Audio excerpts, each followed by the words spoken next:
We started United Neighbors because we realized that homeowners or renters were generally not informed or organized enough to be heard over the strong special interest groups that have held major sway over our legislators when they go to Sacramento. Special interest groups have lots of money and therefore clout, but all of us together form a huge voting bloc. If we are united and informed, we can make a difference and make our representatives accountable to us again. The bills coming out of Sacramento for the last 3 years aim squarely at ending single-family neighborhoods and local control, and do nothing to solve our affordable housing problem. We can all agree on one thing. There is an affordable housing problem in California and frankly, all over the world. How we solve this issue is where we differ. We feel single-family neighborhoods do not need to be dismantled in order to have equitable, affordable communities. Sacramento stopped giving cities community redevelopment funds to the tune of $1.5 billion annually in 2011, ending an important source of money for cities to finance affordable housing. Some estimate that 1 million units of affordable housing were not built because of this funding loss. With the surplus budget the state currently has, it still has not reinstated community redevelopment funding.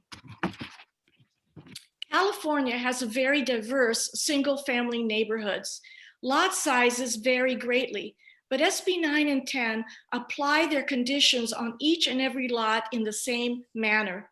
We would like to now illustrate graphically what Dan explained about these bills. This is going to be our typical lot. Currently, the law allows 2 accessory dwelling units on every lot in California. This is a fairly practical option that allows families to augment their income and provide housing for a friend or family member. As you can see, the ADU can be as big as 1,200 square feet, and the junior ADU is generally around 500 feet and has to be attached to the house. But no matter what size lot you have, a 4-foot side and rear setback is all your community can enforce. Now SB 9 kicks in, and the first provision of SB 9 allows you to add a second home to your lot. That home can be attached or separate unit depending on the lot size and your personal preference. Accessory dwelling units can also be added by state law, making it possible to have 4 units where one house used to be, with no limit really on the size of these units. As you can see, this can add a lot of density, and how many lots around you become this dense is out of your control. Provision 2 of SB 9 allows for a lot split. Lot split is 40, 60, 50, 50. And this diagram shows you one way to do it is a horizontal split. It could be a vertical split. It could be a diagonal split. It could be a curved split, as long as you're no greater than 60%, 40% in how you split the lot. Okay? It also allows 2 units to be built on each lot. But let's talk about the process. As an architect, we talk to our clients about the process and full project costs. Part of the process is that you cannot split a lot if you have mortgage on the property, because a mortgage is tied to the parcel, not to the building. So you have to pay off your mortgage. 2, then you have to demolish the house so you can split the lot. And then the homeowners need to move someplace else for the next 12 to 18 months, which is again part of their overall project budget. The SB 9 provision 2 says that you cannot preclude a minimum of 2 800 square foot units per property, and the state ADU laws may still apply. Construction costs today are $300 per square foot. That means for the 4 units we show here, which is 3,200 square feet, that's approximately $1 million construction loan above all the other expenses that our homeowner needs to take into consideration. Senator Atkins, who is the author of this bill, states that lot splitting gives homeowners the opportunity to create additional income or provide an aging parent a safe place to live near family. We beg to differ. This is not affordable nor practical option for the average homeowner, but it's a perfect tool for a developer who is already set up with his financing. Now, provision 2 allows for many variations, as Dan was saying in his video. So here's your lot, and here's an example of how to do 6 units. On 60% of your lot, you build 2 houses, an ADU and a junior ADU. You can then split your lot and build 2 more units. Here again, this density is by right. There's no input from the community. SB 10 allows a 10-unit apartment building on a single-family lot, plus 2 ADUs and 2 junior ADUs. That's a 10 to 14-unit apartment house on a single-family lot. It could be next to you, across the street, down your block, and there are no affordable units, and there is no public process. This is by right. This is a typical community, and existing neighborhoods were designed to handle a certain amount of density. Again, the danger of these bills is there's no limit to how many lots in your neighborhood can be redeveloped with this much density. There's no mechanism to stop our single-family neighborhoods from eventually becoming multifamily market rate neighborhoods. This can happen everywhere.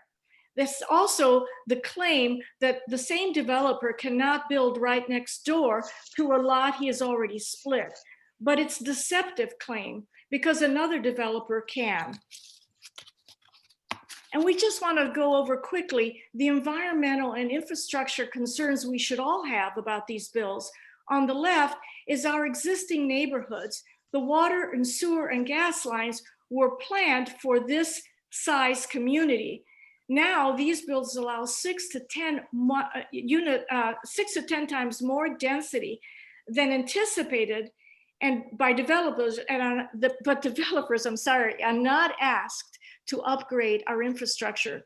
We will be responsible for the broken water lines and worse, for broken sewer lines.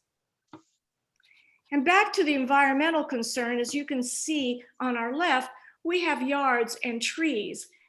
This is what we will lose with our adding more density. As you can see, the more density we have, we begin to lose those backyards. This is a 4-foot setback. This is how we lose our trees and permeable surfaces that allow water to replenish our aquifers. In LA, 80% of our tree canopy is in private backyards.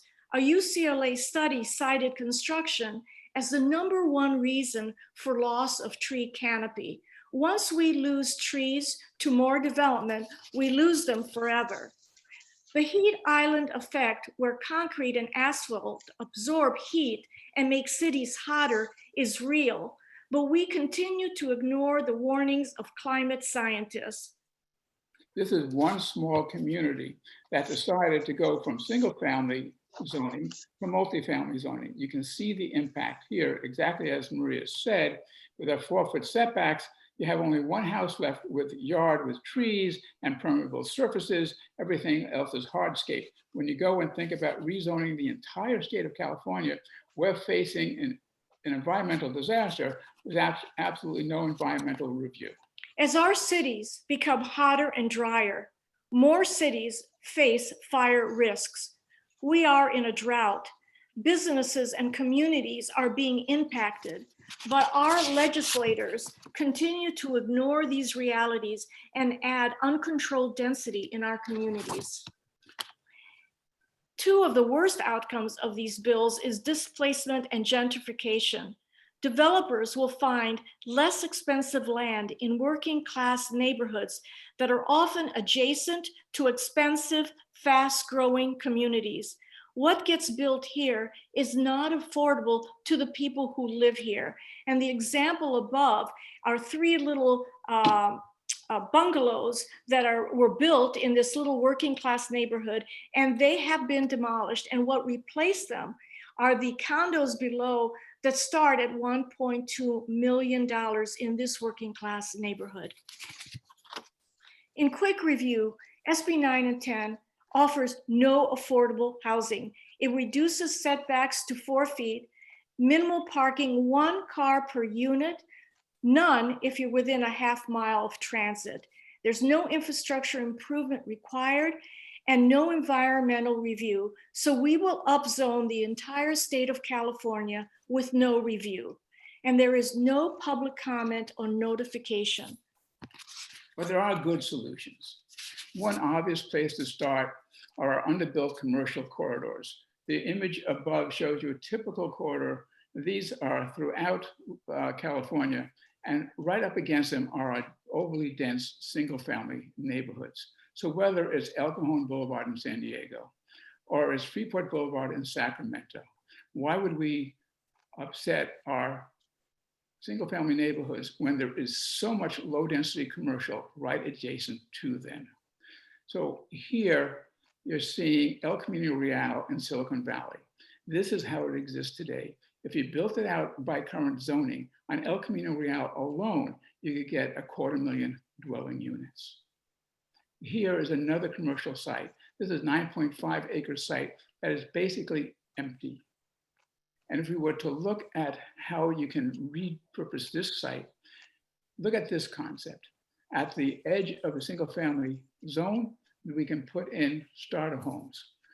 Then you can develop the rest of the site as retail with mixed income housing above it, and you have sufficient land for landscaping, courtyards, maybe even a small public park. Here you have the economy of scale and infrastructure to develop meaningful, affordable, and mixed income housing. Building density in these corridors with the support of redevelopment funds from the state can add hundreds of thousands of housing units. As these centers thrive, they start to generate tax revenue that can improve transit networks, fund more affordable housing, and help support schools. These are only a few solutions. Our vision committee has sent an 80-page study to the governor detailing more solutions for creating more equitable communities that allow local control and don't harm our neighborhoods. If we don't stand up and oppose these bills now, we will lose all our rights. Our representatives and our governor must be contacted now. We cannot let them ignore us any longer. Sacramento is relentless in wanting to end single-family neighborhoods for no reason at all. We must stop these bills again and force our legislators to sit down and solve this problem correctly. Why destroy established single-family neighborhoods when we have solutions that can solve the affordable housing crisis? Thank you very much.